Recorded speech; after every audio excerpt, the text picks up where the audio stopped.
Go. আসসালামু আলাইকুম ওয়া রাহমাতুল্লাহি ওয়া বারাকাতুহু। শান্তি বর্ষিত হোক সবার উপরে, সবার উপরে বলতে সবার উপরে, জগতের সকল সৃষ্টিকুলের উপরে। আমি ফাহাদ। আজকে 11ই মে 2024, এখন বাজে প্রায় 4টা, 4:30 বাজে। আমার কাছে মনে হয়েছে যে একটা ভিডিও বার্তা আমার জায়গা থেকে, টিম এফটির তরফ থেকে সকল এসএসসি 2024 ব্যাচের স্টুডেন্ট, শিক্ষার্থী যারা এই মুহূর্তে ফেসবুকে বা ইউটিউবে এই ভিডিওটা দেখছো, এবং তাদের অভিভাবক, যে সকল অভিভাবক একটা মানে আশা নিয়ে, একটা ভরসা নিয়ে, একটা ইচ্ছা নিয়ে আল্লাহর কাছে প্রার্থনা করছে যেন আগামীকালকের রেজাল্ট, অর্থাৎ মে 12, 2024 যে রেজাল্ট আসতে যাচ্ছে, সেই রেজাল্টটা যেন স্টুডেন্টের ভালো হয়। তারা প্রার্থনা করছে। আমাদের অফিসে আজকে অনেক স্টুডেন্ট চলে আসছে যে তাদের এত টেনশন হইতেছে যে তারা টেনশনে কি করবে স্যার, ভালো লাগতেছে না, আসছে অফিসে দেখা করতে। তো আমার কাছে যেটা মনে হয় যে, প্রিয় অভিভাবক, আপনাদের উদ্দেশ্যে আমার কিছু কথা আছে। আমি অভিভাবক, আমারও মেয়ে আছে। রেজাল্ট একটা ফ্যাক্ট। ইন্টারমিডিয়েট লাইফে শুরু করার আগে এসএসসির রেজাল্ট একটা ফ্যাক্ট। এসএসসির রেজাল্টের উপর ভিত্তি করে কলেজ ভর্তির যে বিষয়টা আসে সামনে, সেটা চলে আসবে। কারণ ভালো মার্ক পেলে ভালো একটা কলেজ নিশ্চিত হয়, আর ভালো কলেজ নিশ্চিত হলে মোটামুটি বলা যায় যে লেখাপড়ার মান ভালো থাকবে, ভালো শিক্ষার্থী এবং ভালো পরিবেশে একটা স্টুডেন্ট বড় হবে। ইনস্টিটিউশন অবশ্যই ফ্যাক্ট, কারণ পরিবেশটা ফ্যাক্ট। এখানে আমি এখন দেখতে পাচ্ছি যে 3 ধরনের বা 3 ক্যাটাগরির স্টুডেন্ট সামনে তৈরি হবে। একটা হচ্ছে যাদের রেজাল্ট আগামীকালকে, অর্থাৎ মে 12, রেজাল্টটা ওয়েবসাইটে অথবা তুমি যেভাবে দেখবা, দেখার পরে দেখবা যে তোমার রেজাল্ট মাশাআল্লাহ 5 গোল্ডেন। তো আসলে আমাদের বানানোর শব্দ, রেজাল্ট 5 আসছে, তুমি সব সাবজেক্টে A+ পেয়েছো, তুমি অত্যন্ত আনন্দিত হয়েছো এবং তুমি মিষ্টি মুখ করাচ্ছ তোমার সাধ্যের মধ্যে তোমার পরিবারের সবাইকে, অথবা তোমার টিচার প্যানেল বা যেখানে তোমার ইচ্ছা। ইভেন্চুয়ালি তুমি গরিব দুঃখীকেও দান সদকা করতে পারো। তোমার যা ইচ্ছে এমন কিছু করবা যেন তোমার খুশির কারণে কোনো মানুষ উপকৃত হয়। দ্বিতীয়ত একটা ক্যাটাগরি স্টুডেন্ট থাকবে যাদের রেজাল্টটা ভালো হবে না, বা অল্পের জন্য এই ক্লাসটা মিস হবে, এবং তখন পৃথিবীতে আসলে তখন মেঘের একটা ঘনঘটা দেখা যায়, যে আকাশটা মেঘে ঢাকা থাকবে এবং অন্ধকারাচ্ছন্ন একটা পরিবেশ হবে। আমি তখন তোমাদের পাশে একটু দাঁড়াইতে চাই। কিভাবে দাঁড়াইতে চাই? আমি আজকের ভিডিওটাতে তোমাদের কাছে শপথ করছি, আমি করজোরে মিনতি করছি। আল্লাহ তাআলা প্রত্যেকটা মানুষকে এই কথাই বলেছেন যে মানুষ তাই পায় যা সে চেষ্টা করে। তো এখন তোমার যদি পড়ালেখার টাইমটাতে তোমাদের চেষ্টা ভালো থাকতো বা ভালো থাকে, তাহলে তুমি সেই অনুপাতে ভালো রেজাল্ট করবা। কিন্তু তুমি যদি লেখাপড়া নাই করছিলা বা করো নাই, বা তুমি এসএসসি লাইফে ভালো মতো পড়ো নাই, তুমি এখন রেজাল্ট ভালো এক্সপেক্ট করতেছো, এইটাও ঠিক না।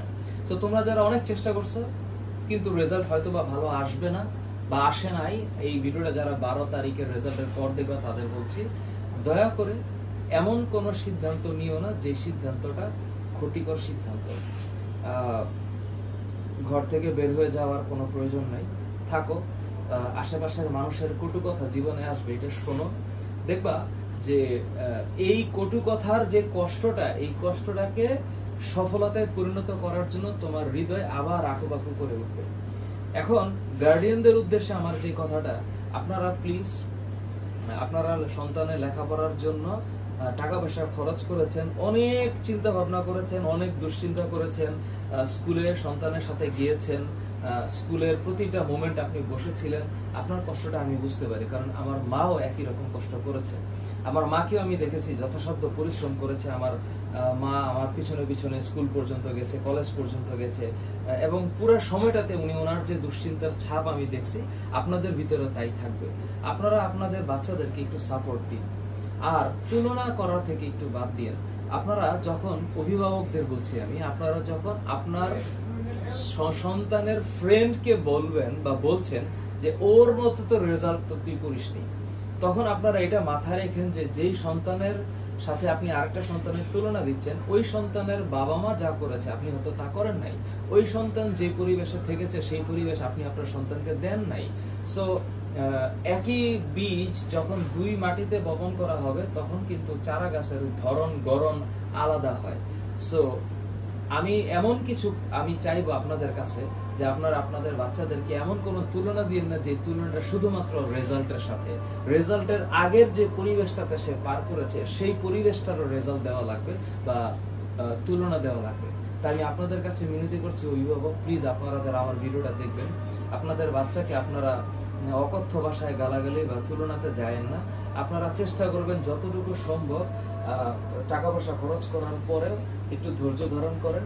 আর শিক্ষার্থী তোমরা যারা রেজাল্ট ভালো করবা, তোমরা চাইলে আমাদের অফিসে আসতে পারো, আমাদের অফিসের ঠিকানা গুগল ম্যাপে দেওয়া আছে।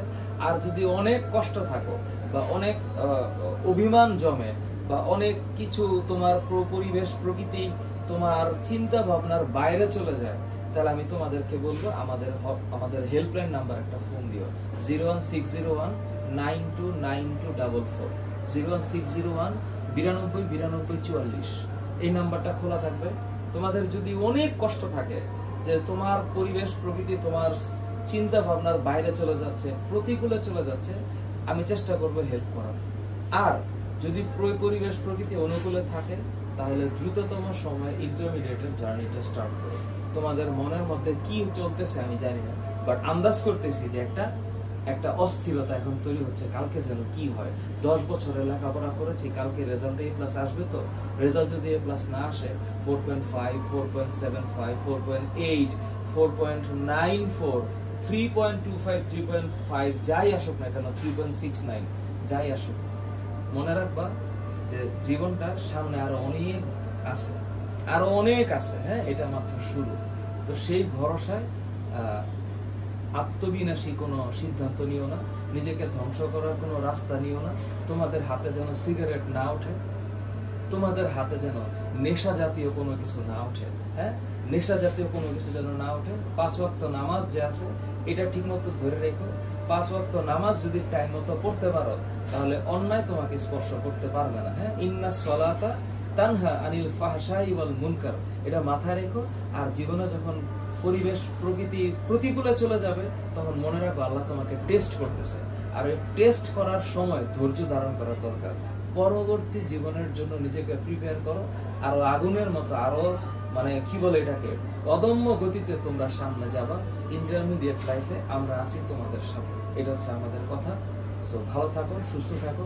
আগামী দিন রেজাল্ট যাদের ভালো হবে, আনন্দ করো, হ্যাঁ, উচ্ছ্বাস করো, মিষ্টি মুখ করো, পরিবারের সাথে আনন্দের সময় কাটাও। আর তোমার বন্ধু যখন রেজাল্ট খারাপ করবে, ওর পাশে দাঁড়াইও, হ্যাঁ, ওর খেয়াল নিও। যেসব বন্ধুরা রেজাল্ট খারাপ করবে, ওর পাশে দাঁড়াইও। বাবারা মায়েরা, আপনাদের কাছে রিকোয়েস্ট, স্টুডেন্ট আপনার সন্তান রেজাল্ট খারাপ করলে ওর পাশে দাঁড়াইও।